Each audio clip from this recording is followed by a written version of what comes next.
चट्टी Bariatu coal mines विस्तार के दौरान पूर्व मंत्री का मकान प्रशासन द्वारा ध्वस्त किए जाने के उपरांत एनटीपीसी सीबी प्रबंधन और एमडीओ ऋत्विक प्रबंधन पर पूर्व मंत्री द्वारा उठाए गए सवालों पर ऋत्विक कंपनी के जीएम सतीश रेड्डी ने ऑडियो कॉल के माध्यम से मीडिया में अपना पक्ष रखा है। ऑडियो कॉल के माध्यम से कहा है कि मुआवजा भुगतान को लेकर 3 बार कंपनी के द्वारा नोटिस दिया गया है। तीनों बार नोटिस मिलने के बाद भी पैसा मुआवजा लेने के लिए सामने नहीं आया, तो मुआवजा नहीं मिलने का आरोप है वह बिल्कुल गलत है। रनिंग फैक्ट्री को ध्वस्त नहीं किया गया है, ये फैक्ट्री कभी भी चालू नहीं हुआ। पूर्व मंत्री के द्वारा 2013 में फैक्ट्री खड़ी की गई है, जबकि चट्टी बरियातू क्षेत्र में 2010 से ही सीबी एक्ट लागू है। सीबी एक्ट लागू होने की जानकारी के बावजूद भी और मंत्री होने के बावजूद भी पूर्व मंत्री द्वारा संरचना का निर्माण किया गया। मुआवजा भुगतान कम होने की बात पर सतीश रेड्डी ने कहा कि झारखंड सरकार द्वारा निर्धारित दर से मुआवजा निर्धारित किया गया है।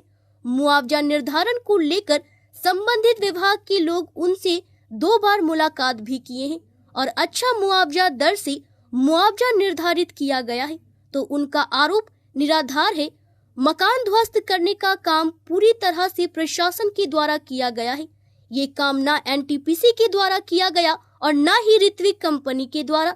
मकान ध्वस्त करने का काम पूरी तरह से प्रशासनिक स्तर पर हुई है कि आप कंपनी को बगैर मुआवजा दिए हुए ये ध्वस्त किया गया है, इस पर क्या कहना सर आपका?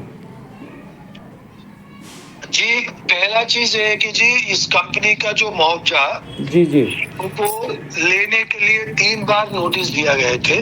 जी उन्हें तीनों बार नोटिस मिलने के बाद भी पैसा लेने के लिए सामने नहीं आया। जी तब हम लोग मजबूरी से पैसा कोर्ट का ट्रेजरी में डिपॉजिट किया, जो सीबी एक्ट के हिसाब से जी उन्हें वहां से पैसा ले सकते हैं। जी तो उन्हें जो आरोप कर रहा है मुआवजा नहीं मिला, वो एकदम गलत है जी।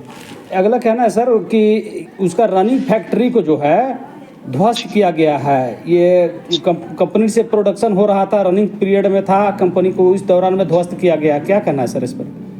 जी, जिधर तक मेरा नॉलेज है जी मेरे पर जानकारी के हिसाब से जी ये कंपनी अभी तक कभी भी चालू पे नहीं आया। जी उसको चालू करने का जो पोल्यूशन कंट्रोल बोर्ड से जो परमिशन मिलना है जी वो परमिशन अभी तक नहीं मिला जी। और ऊपर से वो मंत्री होने के नाते जी ये फैक्ट्री उन्हें कंस्ट्रक्शन किया था 2013 पे। जी एक्चुअली 2010 से सीबी एक्ट लागू पे है जी। सो जब सीबी एक्ट लागू पे रहते वहाँ नया कंस्ट्रक्शन बना है। जी आम आदमी करे तो उनको हम लोग मान सकते हैं कि उनको जानकारी नहीं है। जी ये मंत्री होके भी कंस्ट्रक्शन किया।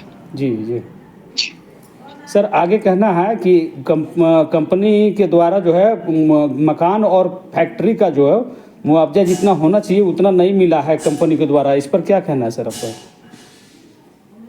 जी, सीबी एक्ट के अनुसार जी कोई भी प्रॉपर्टी जी, वो घर होने दीजिए, फैक्ट्री होने दीजिए, तालाब होने दीजिए, जी कोई भी चीज को जी वैल्यूएशन देते झारखंड सरकार का डिपार्टमेंट एक बीसीडी है जी।